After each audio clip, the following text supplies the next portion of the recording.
Thank you, everyone. Right. Thank you all for bringing your picnic to church this morning. You see, with God, everything is possible, isn't it? We can have picnic on Zoom. How lovely. Wow. Now, please look at my picnic table. I've got some beautiful things here. I've got my watermelon. That's my favorite at the moment. I've got my fish. I've got my bread. Can somebody unmute and tell me what they have in their picnic box for me, please? What they have?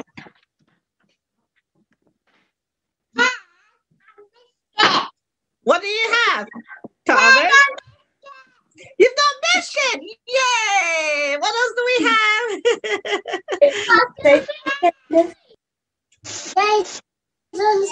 Biscuit and toast.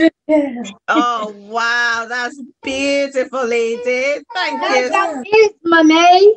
Wow, you've got biscuit. That's a beautiful basket. Well done. Thank you so much. Now, imagine how many of us remember the picnic at the park in Colville when we have so many people. How many of you remember? Well done. Now, imagine if you had to share what you have in your picnic box with everyone. Imagine if you had to do that.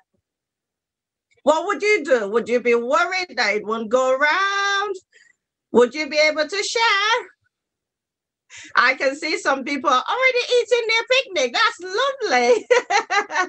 Well, now, last week, Sharon talked to us about the paralyzed man, how Jesus healed him. So today we're going to be talking about the big picnic where Jesus fed 5,000 people with only 5 loaves of bread. Oh my goodness. And 2 fish. Can you believe that?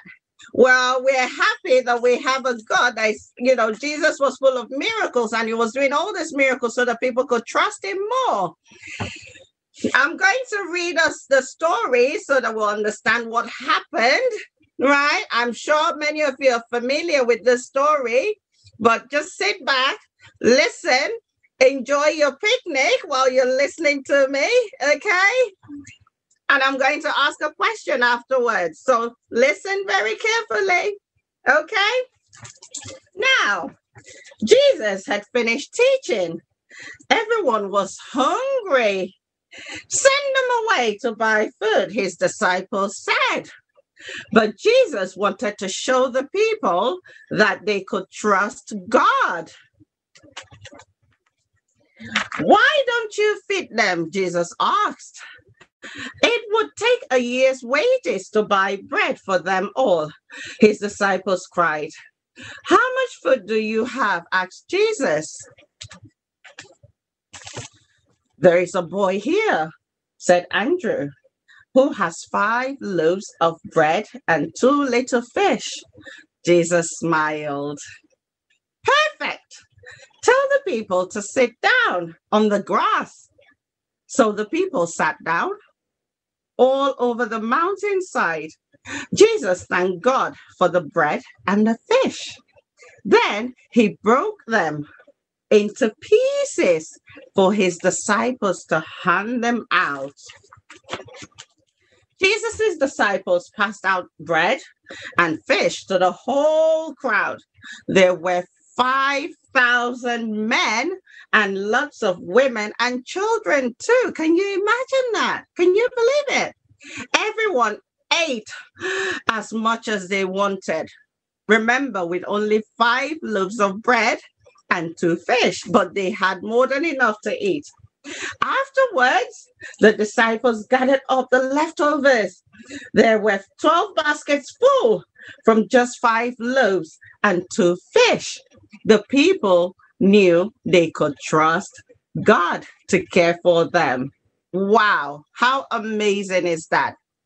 Now, I have a few lessons that I've learned from this story.